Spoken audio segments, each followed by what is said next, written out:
ચાલો વિદ્યાર્થી મિત્રો, આજે આપણે ચેપ્ટર નંબર 3 સુરેખ નિયત સંબંધના સૂત્રો વિશે અભ્યાસ કરીએ.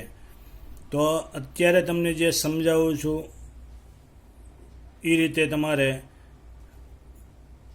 ચોપડામાં પણ સૂત્ર લખવાના રહેશે. તો અહીંયા તમે જોઈ શકો છો, બે ખાના છે. એમાં પહેલા ખાનામાં આપણે હેડિંગ આપીએ સ્વરૂપ, અને બીજા ખાનામાં લખીએ વાયની એક્સ પરની નિયત સંબંધ રેખા. જૂના કોર્સમાં બે નિયત સંબંધ રેખા હતી, વાયની એક્સ પરની અને બીજી હતી એક્સની વાય પરની. વિદ્યાર્થી મિત્રો, તમારે અત્યારે માત્ર એક જ ભણવાની છે, વાયની એક્સ પરની. એક્સની વાય પરની નિયત સંબંધ રેખા તમારે ભણવાની નથી. તો સ્વરૂપમાં આપણે પહેલું હેડિંગ આપીએ રેખાનું સમીકરણ.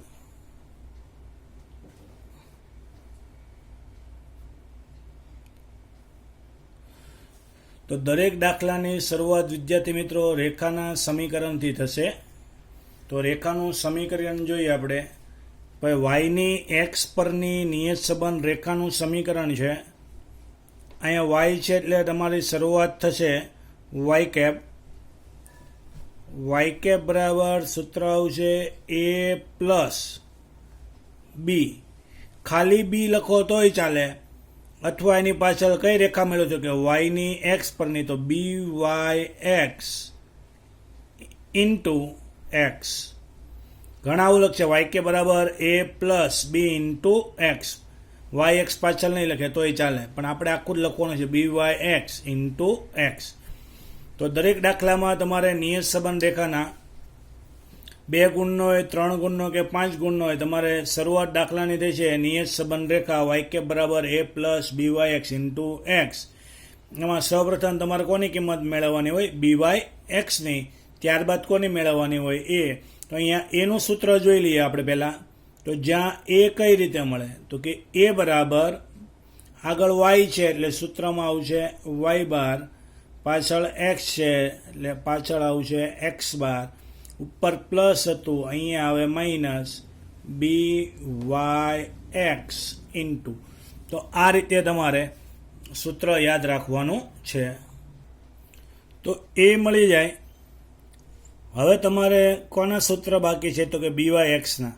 બી વાય એક્સ એટલે નિયત સંબંધાંક કહેવાય. તો આપણે નિયત સંબંધાંકના સૂત્ર લખીએ. તો અહીં હેડિંગ આપીએ નિયત સંબંધાંક.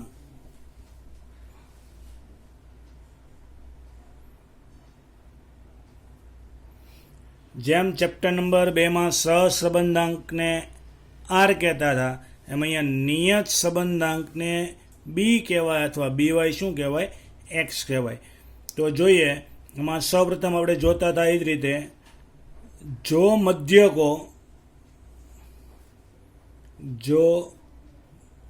મધ્યકો એક્સ બાર અને વાય બાર પૂર્ણાંક હોય ત્યારે. તો વિદ્યાર્થી મિત્રો, આપણને ખબર છે ચેપ્ટર નંબર 2માં પૂર્ણાંક હોય તો એક રીત હતી, અપૂર્ણાંક હોય તો 2 રીત હતી. તો પૂર્ણાંક હોય તો એક રીતે સૂત્ર તમારું બી વાય એક્સનું તમારે લખવાનું, બી વાય એક્સ, અથવા ખાલી બી લખો તો ચાલે, sigma X minus X bar into Y minus Y bar. Chapter number 2માં છેદમાં વર્ગમૂળ આવતું હતું, અહીંયા છેદમાં વર્ગમૂળ આવશે નહીં. અહીંયા પાછળ એક્સ છે એટલે છેદમાં ખાલી એક્સ વાળું પદ જ આવે, એટલે છેદમાં લખાય સિગ્મા એક્સ માઇનસ એક્સ બારનો વર્ગ. વાય વાળું પદ આમાં આવશે નહીં. તો બી વાય એક્સ, જો તમે દાખલો ગણો અને એક્સ બાર અને વાય બાર જો પૂર્ણાંક હોય તો બી વાય એક્સનું સૂત્ર તમારે પૂર્ણાંક વાળું મૂકવાનું. હવે ધારો કે એક્સ બાર અને વાય બાર અપૂર્ણાંક છે, તો વિદ્યાર્થી મિત્રો ખબર છે અપૂર્ણાંક હોય તો 2 રીત છે. તો આગળનું સૂત્ર જોઈએ, જો મધ્યકો એક્સ બાર અને વાય બાર અપૂર્ણાંક હોય ત્યારે. તો વિદ્યાર્થી મિત્રો ખબર છે, અપૂર્ણાંક હોય તો બે રીત છે. કઈ કઈ? તો કે XY અને UVની રીત. તો આપણે આને નામ આપી દઈએ XYની રીત. તો અહીંયા લખી દઈએ XY. જો અપૂર્ણાંક હોય તો BYXનું સૂત્ર n sigma XY minus sigma x into sigma y. વર્ગમૂળ આવશે નહીં, પાછળ x છે એટલે ખાલી x વાળું પદ, n સિગ્મા xનો વર્ગ માઇનસ સિગ્મા x આખાનો વર્ગ. તો આ રીતે અપૂર્ણાંક હોય તો પહેલી રીત XYની. કોઈ કે મારે XYની રીતે નથી ગણવો, મારે UVની રીતે ગણવો છે. તો હેડિંગ આપીએ ફરીથી, જો મધ્યકો x બાર અને y બાર અપૂર્ણાંક હોય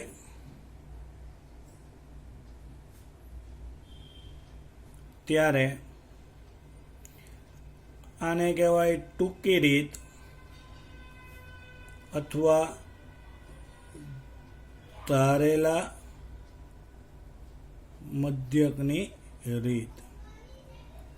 આને બીજું કહેવાય યુવીની રીત. અપૂર્ણાંક હોય તો દાખલો બે રીતે ગણવાનો. જો XYની રીત તમને વધારે આવડતું તો XYની રીતે, XYની રીત ન આવડતી અને યુવીની રીત આવડતું તો યુવીની રીતે. તો યુવીની રીતે BYXનું સૂત્ર BYX બરાબર n sigma UV minus sigma U into sigma V ના છેદમાં. હવે યાદ રાખજો, અહીંયા y એટલે v કહેવાય અને x એટલે શું કહેવાય? u કહેવાય. પાછળ કોણ છે? u. તો u વાળો આવે n sigma U square minus sigma U આખાનો વર્ગ. જ્યાં u કઈ રીતે મળે? તો કે x માઇનસ એ શું કરવાનો હોય? ધારવાનો હોય. એ જ રીતે v કઈ રીતે મળે? તો કે y માઇનસ બી શું કરવાનો હોય? ધારવાનો હોય. હવે તમે એક ગુણધર્મ બની ગયા હતા, નિયત સંબંધાંક પર ઉગમ બિંદુ પરિવર્તનની અસર થતી નથી, પરંતુ માપના પરિવર્તનની અસર થાય છે. એટલે ગુણાકાર કરો કે ભાગાકાર કરો તો તમારા જવાબમાં ફેરફાર થાય. તો સૂત્ર કયું આવે? BYX બરાબર n sigma UV minus sigma U into sigma V છેદમાં n sigma U square minus sigma U આખાનો વર્ગ. એટલું તો આવે જ તે. હવે જો કોઈ સામાન્ય કાઢેલા હોય તો વધારાનું આવશે ગુણ્યા સિવાયના છેદમાં CX. તમને કેમ ખબર? તો કે જ્યાં u બરાબર તમે આવું લખ્યું છે x માઇનસ a છેદમાં CX, v બરાબર y માઇનસ બી છેદમાં CY. તો તમે સામાન્ય કાઢ્યા હોય તો અહીંયા ફરજિયાત તમારે સૂત્રમાં સિવાયના છેદમાં CX લખવું પડે. જો સામાન્ય કાઢ્યા હશે અને સૂત્રમાં સિવાયના છેદમાં CX નહીં લખો તો તમારો જવાબ આવશે નહીં. સામાન્ય ન કાઢ્યા હોય તો ઉપરના સૂત્રનો ઉપયોગ કરવાનો. જો સામાન્ય કાઢ્યા હોય તો નીચેના સૂત્રનો યુવીની રીતમાં તમારો ઉપયોગ કરવાનો છે. સહસંબંધાંકમાં આપણે જોઈએ તો સામાન્ય કાઢો કે ન કાઢો, સૂત્રમાં તમારે કોઈ ફેરફાર થતો નહોતો. જેમ કે સહસંબંધાંકની કિંમત પર ઉગમ બિંદુ પરિવર્તન અને માપના પરિવર્તનની અસર થતી નહોતી. નિયત સંબંધાંક પર ઉગમ બિંદુ પરિવર્તનની અસર થતી નથી, પરંતુ માપના પરિવર્તનની ગુણાકાર કરો કે ભાગાકાર કરો તો અસર થાય છે. તો આ વિદ્યાર્થી મિત્રો મોટે ભાગે 5 ગુણમાં આમાંથી જ હોય છે રીત. ઘણી વખત આમાંથી 3 ગુણમાં પણ ડાયરેક્ટ તમને બધી કિંમત આપી દેતા હોય છે અને સૂત્રમાં ખાલી તમારે કિંમત મૂકવાની હોય છે. તો આ BYXના સૂત્ર તમે જોયા. હવે જે સૂત્ર જોશો એ 3 ગુણ માટે મોસ્ટ એમપી છે. 3 ગુણમાં મોટે ભાગે આ બે સૂત્રમાંથી જ એક સૂત્રનો ઉપયોગ થતો હોય છે. તો આગળનું જોઈએ BYXનું સૂત્ર. જ્યારે રકમમાં સહવિચરણ, વિદ્યાર્થી મિત્રો ખબર છે સહવિચરણને બીજું કહેવાય કોવેરિએશન XY. સહવિચરણ અને વિચરણ આપેલા હોય ત્યારે. તો વિદ્યાર્થી મિત્રો, સહવિચરણ એટલે એને કહેવાય કોવેરિએશન. સહવિચરણ સાથે શેની જરૂર પડે દાખલામાં? તો કે વિચરણની. વિચરણ એટલે s નો વર્ગ જોઈ. તો સૂત્ર તમારું આવું છે, જો કોવેરિએશન દાખલામાં આપેલો હોય તો byx નું સૂત્ર આવે કોવેરિએશન xy ના છેદમાં s નો વર્ગ x. વિચરણ જોઈએ, વિચરણ એટલે s નો વર્ગ. પાછળ કોણ છે? x, એટલે ખાલી શું આવશે? x.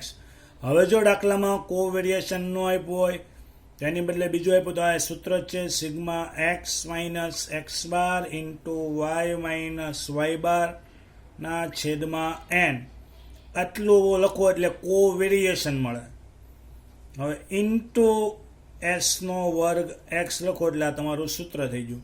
હજી આના બરાબર સૂત્ર છે, નીચે લખું છું, બાજુમાં જગ્યા નથી. Sigma xy minus n into x બાર ઇન્ટુ y બાર છેદમાં n. આટલું લખો એટલે આનો મતલબ થાય કોવેરિએશન xy ઇન્ટુ s નો વર્ગ x. ટૂંકમાં કોવેરિએશન આપ્યું હોય તો છેદમાં n આવે નહીં, અને કોવેરિએશન નો આપ્યું હોય તો સિગ્મા x માઇનસ x બાર ઇન્ટુ y માઇનસ y બારના છેદમાં n. એટલે આટલી માહિતીને કોવેરિએશન જ કહેવાય, ઇન્ટુ s નો વર્ગ x. એ જ રીતે sigma xy minus n into x બાર ઇન્ટુ y બારના છેદમાં n. આટલી વસ્તુને કોવેરિએશન xy જ કહેવાય, ઇન્ટુ s નો વર્ગ x. એટલે રકમમાં જે પ્રમાણે તમને માહિતી આપી હોય એ સૂત્રનો તમારે ઉપયોગ કરવાનો. આ 2 ગુણ કે 3 ગુણમાં મોટે ભાગે આ સૂત્રનો ઉપયોગ થતો હોય છે. અને છેલ્લું, જ્યારે રકમમાં સહસંબંધાંક, વિદ્યાર્થી મિત્રો ખબર છે સહસંબંધાંક એટલે r, અને પ્રમાણિત વિચલન. વિદ્યાર્થી મિત્રો, પ્રમાણિત વિચલન એટલે sx અને શું થાય sy આપેલા હોય ત્યારે. તો વિદ્યાર્થી મિત્રો જોઈએ શું શું જોઈએ? તો કે સહસંબંધાંક r અને પ્રમાણિત વિચલન. પ્રમાણિત વિચલન એટલે s. કોનું પ્રમાણિત વિચલન? તો કે x નું, અને બીજું કોનું? y નું. તો આ સૂત્ર તમારું byx નું આવશે. byx એટલે નિયત સંબંધાંક. byx બરાબર r ઇન્ટુ એટલે કે ગુણ્યા આગળ કોણ છે? y. તો અંશમાં આવે sy, પાછળ છે x એટલે છેદમાં આવે sx. તો આ તમારા સૂત્ર હતા. 5 ગુણ, 2 ગુણ અને 3 ગુણના ફરીથી સમજાવું. પહેલું, તમારે દાખલાની શરૂઆત કરવાની yની x પરની નિયત સંબંધ રેખા. અને એ પહેલાં તમારે સૌપ્રથમ દાખલામાં તમને ખબર છે x બાર અને શું મેળવવાનો હોય? y બાર. x બાર અને y બાર મળે એના પરથી તમારે નક્કી કરવાનું હોય. જો પૂર્ણાંક હોય તો byx નું સૂત્ર x માઇનસ x બાર y માઇનસ y બાર વાળું આવે. અપૂર્ણાંક હોય તો તમારો દાખલો 2 રીતે થાય, xy ની રીત અને u ની રીત. તો સૌપ્રથમ x બાર અને y બાર મળે એટલે તરત જ તમારે લખવાનું yની x પરની નિયત સંબંધ રેખા y કેપ બરાબર a plus byx into x. દરેક દાખલો 2 ગુણનો હોય, 3 ગુણનો, 5 ગુણનો, આ તમારે લખવાનું. આ સમીકરણમાં 2 કિંમત તમારે મેળવવાની. પહેલાં કોની મેળવવાની? byxની. તો અહીંયા byxના અલગ અલગ સૂત્ર લખ્યા છે, એમાંથી કોઈ પણ એક સૂત્રનો જ ઉપયોગ આવે. એ રકમ પરથી તમને ખબર પડે. અને દર વખતે એનું સૂત્ર જ આવશે, એ બરાબર y bar minus byx into x બાર. આમાં કોઈ ફેરફાર થશે નહીં. byxમાં તમારે જવાનું રકમમાં જો પૂર્ણાંક હોય તો પૂર્ણાંકવાળું સૂત્ર લખવાનું. અપૂર્ણાંક હોય તો 2 રીતે થાય, xy ની રીત અને u ની રીત. u ની રીતમાં 2 છે. જો સામાન્ય કાઢ્યા હોય તો સિવાયના છેદમાં cx વાળું સૂત્ર આવે. જો સામાન્ય ન કાઢ્યા હોય તો એ સૂત્ર આવે નહીં. આ તમે ચેપ્ટર નંબર 2માં શીખી ગયેલા છો, પૂર્ણાંક અને અપૂર્ણાંક. અહીંયા યાદ રાખવાનું, સહવિચરણ એટલે કે કોવેરિએશન. રકમમાં કોવેરિએશન હોય તો હારે વિચરણની જરૂર પડે. એટલે જરૂર નથી કે તમને દાખલામાં વિચરણ આપેલું જ હોય. નો આપેલો હોય તો શું કરવાનું? મેળવવાનું. યાદ રાખજો. એ જ રીતે સહસંબંધાંક સાથે જો પ્રમાણિત વિચલન દાખલામાં ન આપ્યું તો તમારે શું કરવાનું? મેળવવાનું. તો આ તમારા નિયત સંબંધના જે 2 ગુણ 3 ગુણ 5 ગુણના દાખલા માટેના સૂત્ર હતા અહીંયા પૂરા થાય છે. અને હવે આમાં વધારાનો આવશે નિસ્વાયકતાનો આંક. તો આપણે એના સૂત્ર વિશે અભ્યાસ કરીએ. તો વિદ્યાર્થી મિત્રો, આપણે વાત કરી હતી એ પ્રમાણે નિસ્વાયકતાનો આંક કે દાખલામાં, અથવા તમને એવું કે સુરેખ નિયત સંબંધ મોડેલની વિશ્વસનીયતા ચકાસો, તો નિસ્વાયકતાનો આંક એને સંકેતમાં કહેવાય કેપિટલ R².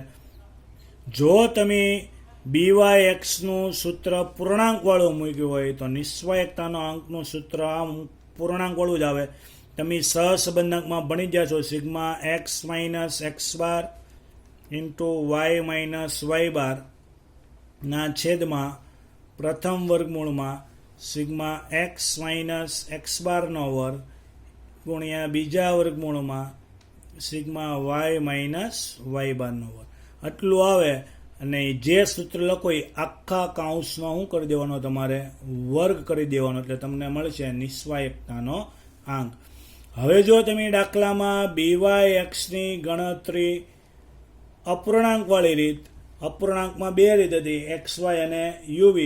તો જો XYની રીતે ગણ્યો હોય તો R² સૂત્ર તમારે XYની રીતવાળું લખવાનું, ને જે સૂત્ર લખો એને આખાનો શું કરી દેવાનો? વર્ગ.